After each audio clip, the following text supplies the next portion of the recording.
যে পরিচিতি এই বাজারের সেই নামের সাথেই সম্পৃক্ত আজকে যে অনুষ্ঠান হচ্ছে এখানে মরহুম খাজা বাউল আবির শাহী এর স্মরণে আলোচনা সভা এবং সঙ্গীতানুষ্ঠান আয়োজন করেছেন যারা, তাদেরকে আন্তরিক ধন্যবাদ জানাই, মোবারকবাদ জানাই এবং সেই সঙ্গে উপস্থিত আপনাদের সকলকে শুভেচ্ছা সহ সালাম জানাই। আসসালামু আলাইকুম ওয়া রাহমাতুল্লাহ। হিন্দু ভাই বোন থেকে থাকলে আদাব জানাই। প্রিয় ভাই ও বোনেরা, আজকে এখানে আপনারা মূলত বাউল সঙ্গীত সন্ধ্যা উপভোগ করছেন। এই বাউল গান এটা একটা রাগ মিশ্রিত গান, বৈষ্ণব রাগ শাস্ত্র যেটা রস শাস্ত্র বলি আমরা, সেইখানে রাগের একটা বিশেষ প্রাধান্য রয়েছে। এই রাগ অর্থ অভিমান এবং প্রেমের প্রগাঢ় অবস্থানকেই সঙ্গীতের ভাষায় রাগ বলা হয়ে থাকে। কঠিন বিষয়। বাউল সঙ্গীত সাধারণত দুই ধরনের গীত হয়ে থাকে বা গাওয়া হয়। একটা হচ্ছে আখড়াতে হয়, যেমন লালন শাহর আখড়া রয়েছে, আপনারা জানেন।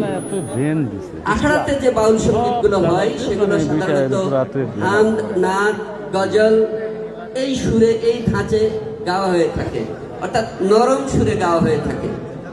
আর আখড়া বহির্ভূত যে বাউল সঙ্গীত গুলো হয়, যেমন এইখানে জনসম্মুখে আখড়া বহির্ভূত একটা অনুষ্ঠানে বাউল সঙ্গীত পরিবেশন হচ্ছে, এইখানে হচ্ছে উচ্চ কণ্ঠে উচ্চ স্বরে উচ্চ লয়ে সঙ্গীত গাওয়া হয়ে থাকে এবং এই সঙ্গীতের সাথে সাথে বাউল শিল্পীরা অনেক ক্ষেত্রে নাচও পরিবেশন করে থাকেন।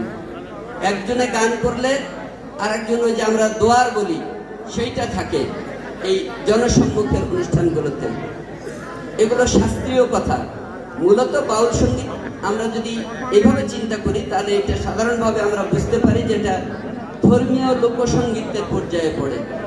এইখানে যে গানগুলো একটু আগ পর্যন্ত আপনারা শুনলেন, সেগুলো যদি গভীর মনোযোগ দিয়ে শুনে থাকেন, শুধু শুনলেন কি দেখলেন বুঝতে পারলেন না, এরকম হলে হবে না। আর মাইকের শব্দ এত জোরে হয় এই গানে, সাউন্ড বক্স মাইক, যে শিল্পী যে গান গায় সেইটা বেশি শোনা যায় না, মিউজিকটাই বেশি শোনা যায়।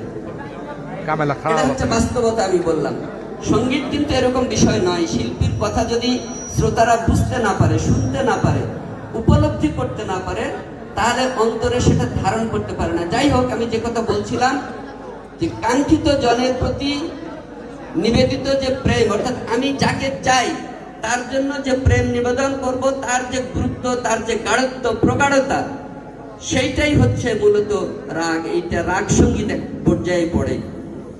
এই অনুষ্ঠানাদিতে যে বাউল সঙ্গীতগুলো গাওয়া হয়ে থাকে উচ্চ কণ্ঠে, আমি বললাম, এগুলোতে যে যন্ত্রপাতির ব্যবহার হয় আপনারা চোখের সামনে দেখছেন। এখানে ঢোল, খোল, একতারা, দোতারা, সারিন্দা, সাধারণত এগুলো বাজানো হয়ে থাকে। আজকাল তো আধুনিক কিছু যন্ত্রপাতি সংযুক্ত হয়েছে, এগুলো দাদরা, কাহারবা এরকমের যন্ত্র সঙ্গীতের নামও আপনারা শুনেছেন, সেগুলো কিন্তু এই বাউল সঙ্গীতের পড়ে।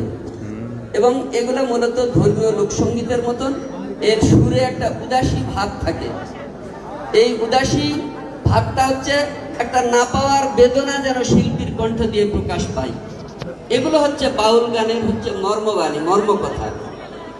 আর এর মধ্য দিয়ে মূল যে কথাটা, মূল যে বক্তব্য উঠে আসে, সেটা হচ্ছে সৃষ্টিকর্তার সাথে বান্দার, মানুষের যে আত্মার সম্পর্ক, তার সঙ্গে যোগাযোগ, তার কাছে চাওয়া পাওয়ার কথা, এগুলো কিন্তু এই বাউল সঙ্গীতের মধ্য দিয়ে উঠে আসে।